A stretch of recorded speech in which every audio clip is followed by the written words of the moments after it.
Greetings.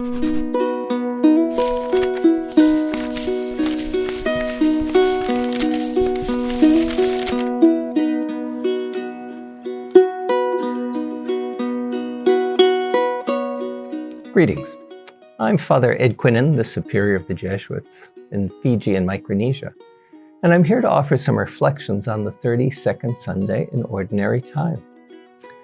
The first reading is a difficult one. It's from Maccabees, and it's a family that's being tortured to death for their faith by a tyrant.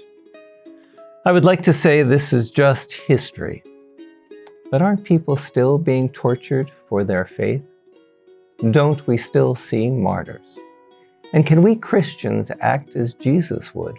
Can we see the Christ in the least? Then the Gospel is from Luke. And again, we see Jesus being challenged. This time it's a Sadducee who does not believe in the resurrection.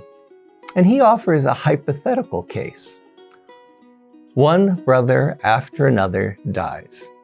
And the next brother takes on the responsibility to raise up descendants to his brother. All fail. And then the wife fails. She dies. At the resurrection, whose wife shall she be? Jesus just dismisses the whole question. It's based on a false understanding.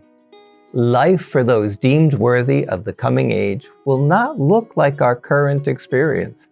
There will be no marrying. There will be no dying. We will be like the angels.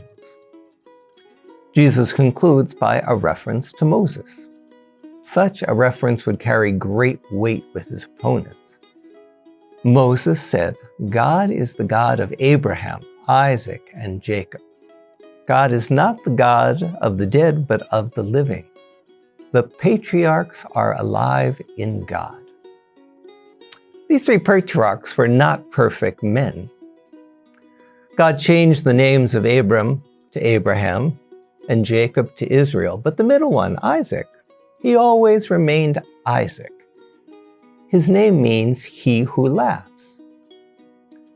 Before his birth, when God's messengers announced that in a year's time Abraham and Sarah would have a son, it was met with laughter. Laughter of disbelief, even of derision. They were too old. But not in God's time and not with God's power.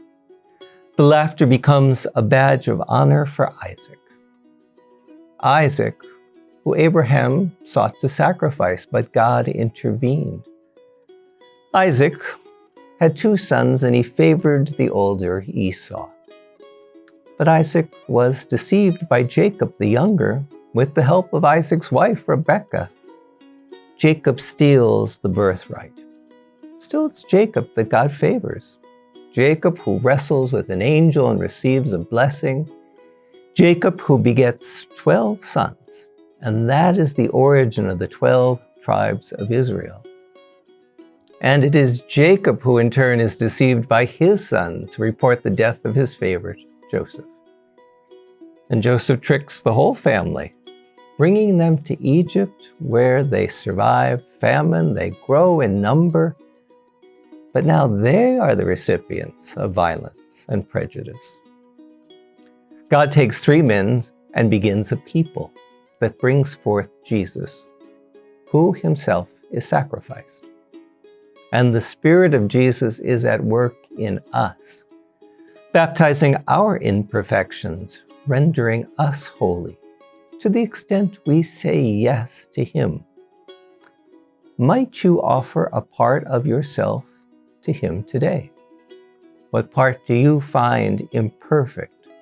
What part of you do you consider a hindrance? Can you craft a prayer, inviting the Spirit?